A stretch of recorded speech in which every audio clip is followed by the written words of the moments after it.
Hey guys, അപ്പം നമ്മളിന്ന് വന്നിരിക്കുന്നത് കഴിഞ്ഞ വട്ടം നമ്മൾ ഷോർട്സ് ഇട്ട ഒരു hotel fish curry fish fry വീട്ടിൽ കിട്ടി എങ്ങനെ ഉണ്ടായിരിക്കും എന്ന് പറഞ്ഞ ഷോർട്സ്.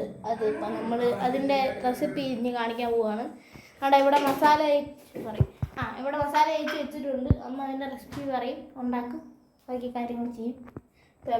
അപ്പോൾ ഇതിനായിട്ടുള്ള ആവശ്യമുള്ള സാധനങ്ങളെന്ന് പറയുമ്പം മഞ്ഞൾപ്പൊടി, മുളക് പൊടി, കുരുമുളക് പൊടി, ഇഞ്ചി വെളുത്തുള്ളി പേസ്റ്റ്. ഇത്രയും ഒരു പാത്രത്തിനെടുത്തതിന് ശേഷം അതിൽ കുറച്ച് നാരങ്ങ നീരും കുറച്ച് എണ്ണയും കുറച്ച് ഉപ്പും ഇട്ട് മിക്സ് ചെയ്യണം. അത് നമ്മുടെ മീനിലേക്ക് നന്നായിട്ട് തേച്ച് പിടിപ്പിക്കണം. അതിനുശേഷം മീൻ 40 മിനിറ്റ് ഫ്രിഡ്ജിൽ വെക്കണം.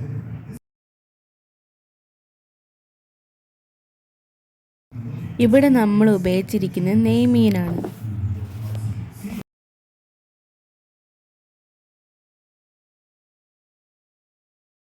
നാൽപ്പത് മിനിറ്റിന് ശേഷം ഫ്രൈ ചെയ്യാനുള്ള പാത്രം അടുപ്പത്തേക്ക് വയ്ക്കുക. ശേഷം സ്റ്റൗ ഓണാക്കുക.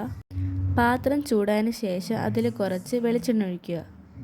വെളിച്ചെണ്ണ ചൂടാകുമ്പോൾ അതിൽ കുറച്ച് കരിവേപ്പില ഇടുക. എന്നിട്ട് മസാല തേച്ച് വെച്ചിരിക്കുന്ന മീൻ നമ്മുടെ പാത്രത്തിലോട്ട് ഇടുക. ലോ ഫ്ലെയിമിൽ ഫ്രൈ ചെയ്തെടുക്കുക.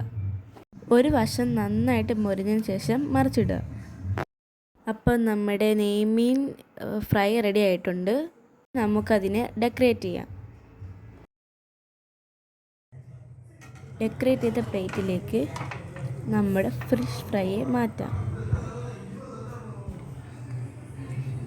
ഇനി നമുക്ക് കരിവേപ്പില വെച്ച് ഡെക്കറേറ്റ് ചെയ്യാം.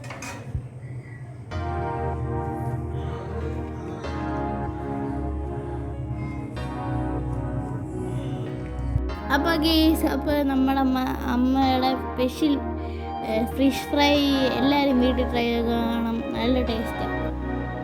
കുടിച്ചിട്ടാ